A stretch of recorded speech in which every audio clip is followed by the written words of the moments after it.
canvas, an open book. Endless tales everywhere you look. Zoom in close and stories unfold. A bigger picture of life to behold.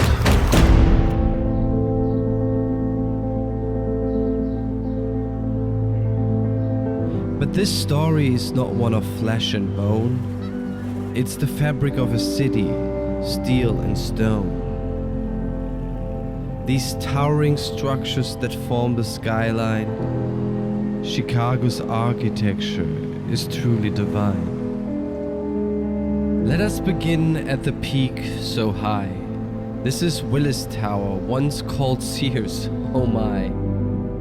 110 floors, it reached the sky. Once the tallest in the world, its shape we still can't deny.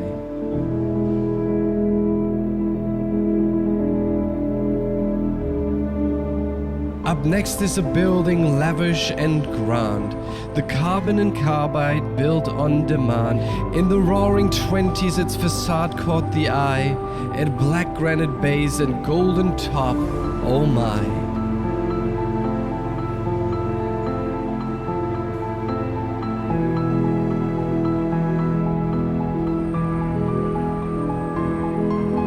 As we walk down the mile, the Whigley we see, its terracotta shades of white, shining bright and free.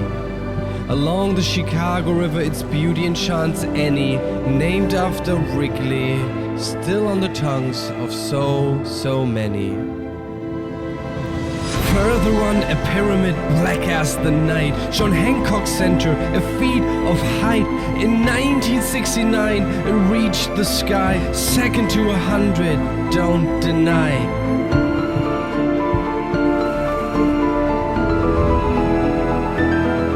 Heading south, the St. Regis we see, it's the tallest building by a female, it raises with glee. Empty floors and water tanks atop are key to counteract the wind and have it stand so beautifully free.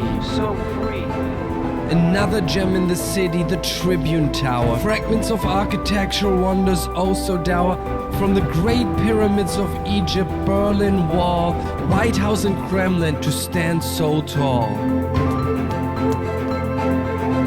A structure with curves, both beauty and might, breaking up wind's pressures with elegant delight. The bridges of Chicago, how majestic they stand, once vital for commerce, still serving a brand. Today for leisure operations so grand, weights lifting steel, a sight to command.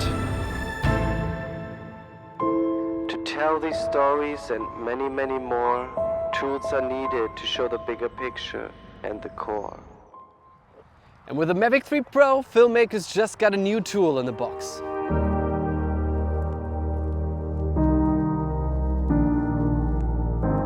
The Pro packs in all the good stuff you know from the Mavic 3 series. 43 minutes of flight time, 15 kilometers video transmission, enhanced return to home, and the omnidirectional sensors make it really hard to crash. Where this drone differs is in its new, very beefy camera gimbal, now sporting 3 different lenses. On the wide end, it has the tried and tested 24mm f2.8 Hasselblad lens. It sits in front of a 4/3 sensor, allowing you to shoot gorgeous images in 5.1K at up to 60 frames per second with a 10-bit color depth. Brand new is the 70mm f2.8 medium zoom lens, and behind it a 1/1/3 inch 48 megapixel sensor. With it you can capture 10-bit video footage in D-Log M at up to 4K 60 frames per second. D-Log M, by the way, was also added to the wide-angle lens, making it very easy to match the two cameras. The 70mm camera also supports subject tracking and hyperlapses. Completing this trio is the updated telezoom lens, now at 166mm, a tiny bit tighter, and with f3.4 a bit faster than its predecessor. With that telezoom camera, you're still limited to a pre-sharpened 8-bit image and the normal color profile. Having now 3 focal lengths at your fingertips expands your creative possibilities as a cinematographer and enhances your storytelling capabilities as a filmmaker.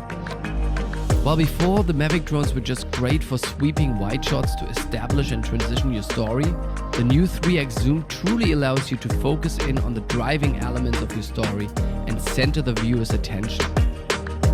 Additionally, the longer focal lengths allow for deeply dynamic shots even if your room to maneuver is limited. Thanks to the compression of a longer focal length, your background appears larger and faster moving relative to your foreground subject, allowing for distinct separation and focus. Because of that, in most cases you want to swap into the smoother Cineflight mode, reducing the speed of the drone and the gimbal.